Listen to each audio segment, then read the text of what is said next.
Continuing now on Newsmax Prime, Iraqi forces launch a new operation to retake Mosul, the so-called capital of the so-called caliphate of ISIS.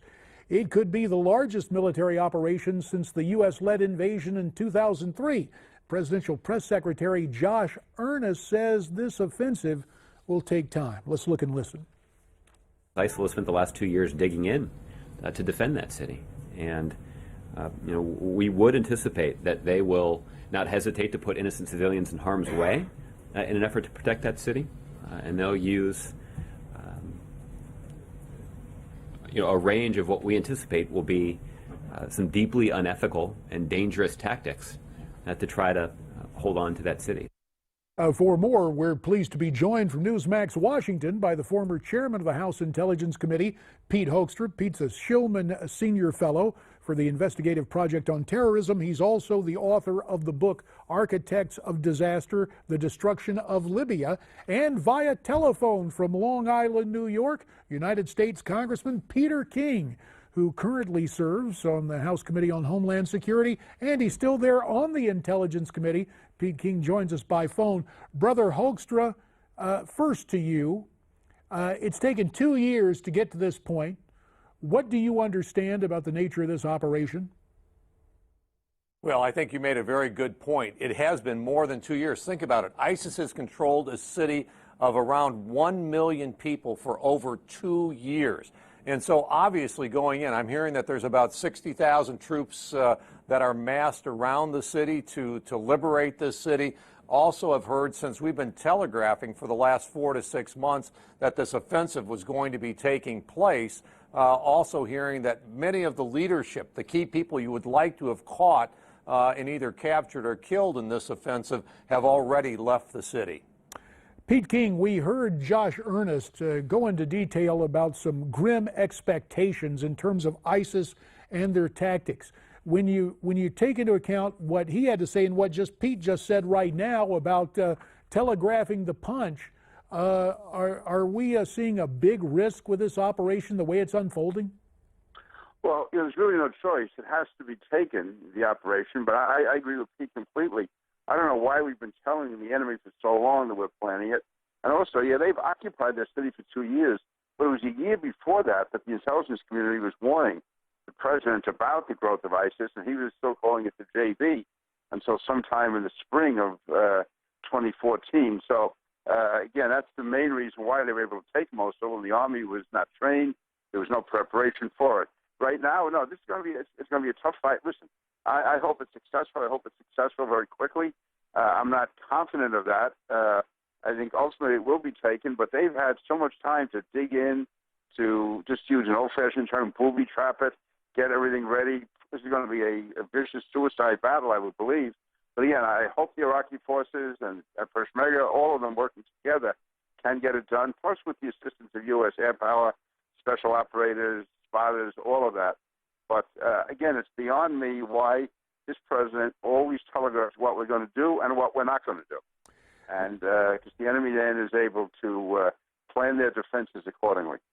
Gentlemen, earlier today, General Michael Flynn appeared on the Fox News channel discussing this battle and which country might benefit the most. Let's look and listen.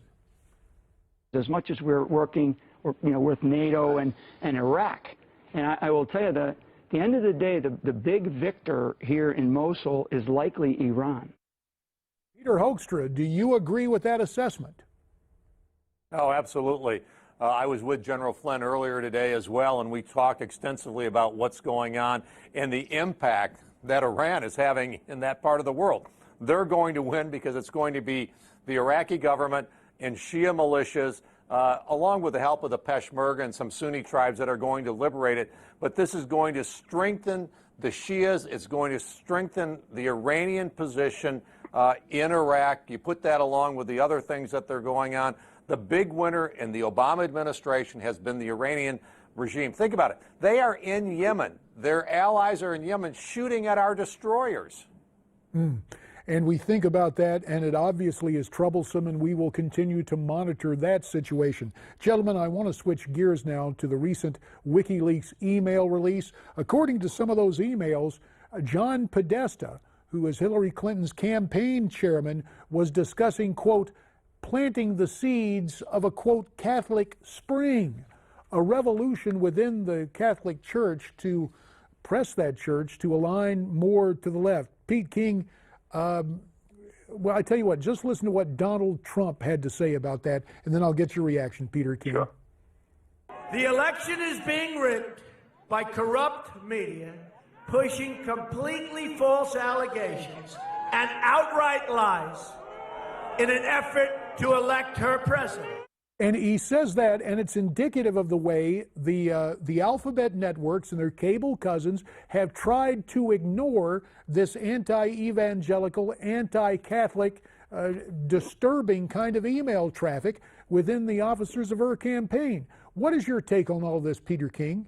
Yeah, listen, I am Catholic, but I wouldn't care what my religion was. I would be outraged at this language we saw in the emails, the ridiculing and the mocking of religion, calling the Catholic Church a Middle Ages dictatorship, saying how they were going to try to use left-wing groups to, in effect, infiltrate the Catholic Church and bring about a spring, similar to, of course, what brought the Muslim Brotherhood to power in the Middle East. But that type of disregard and callousness and mockery of religion, and the irony, this is why it struck me so much. This Thursday night in New York is the Auschwitz Dinner. It's one of the largest charitable dinners in the entire United States. It's run by the Catholic Church.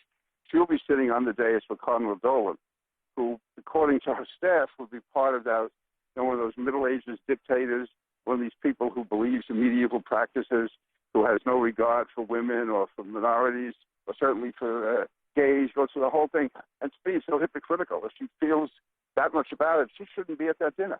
She should do the honorable thing and walk away from it. No, there's the hypocrisy, and again, if it applies to any other group of religion, the media would make more of it, but I think anti-Catholicism is the last bigotry that's allowed. Peter, we appreciate that. Pete Hoekstra, I have to ask you about this, and it's something, it's kind of unique to have us here. One person still serving in the Congress, and Peter Hoekstra, you and I out of the Congress right now, but there's someone else who's a former member of Congress whom you supported early on, John Kasich. And apparently the order in Ohio is for the Ohio Republicans to stand down, not to assist the Donald Trump campaign. We know you're from the bordering state of Michigan, but what is your take on this this antipathy on the part of our former colleague, John Kasich? It's absolutely ludicrous, J.D. We've got some of that going on in Michigan, not a lot of it, but the question at the end of this process is Hillary or Donald Trump is going to get sworn in. As a governor in Ohio, who does John Kasich want to negotiate with when new policies are being formulated? Donald Trump or Hillary Clinton? And, the answer resoundingly, this is where the grassroots is so effective. They understand this. They understand that Donald Trump and his agenda needs to be in the White House. It's the political elites, that for whatever reason don't want to confront the change that the grassroots people want. That's why the grassroots is responding. And in Michigan, I can tell you, the political elites who are not endorsing Donald Trump, they're seeing a huge blowback, and I think you're going to see that in Ohio as well. The political elites are out of touch with the grassroots. Let's talk about the state of the grassroots on Long Island, Peter King. What do you sense about Mr. Trump's candidacy there, and does he have the full cooperation of your local Republican organizations? Yeah, actually he does. John Laval, who's the Suffolk County chairman, that's 1.5 million people in that county. Joe Mandela, who's the chairman of the Nestor organization. Again, we've got 1.3 million in our county. They're 100% behind Donald Trump.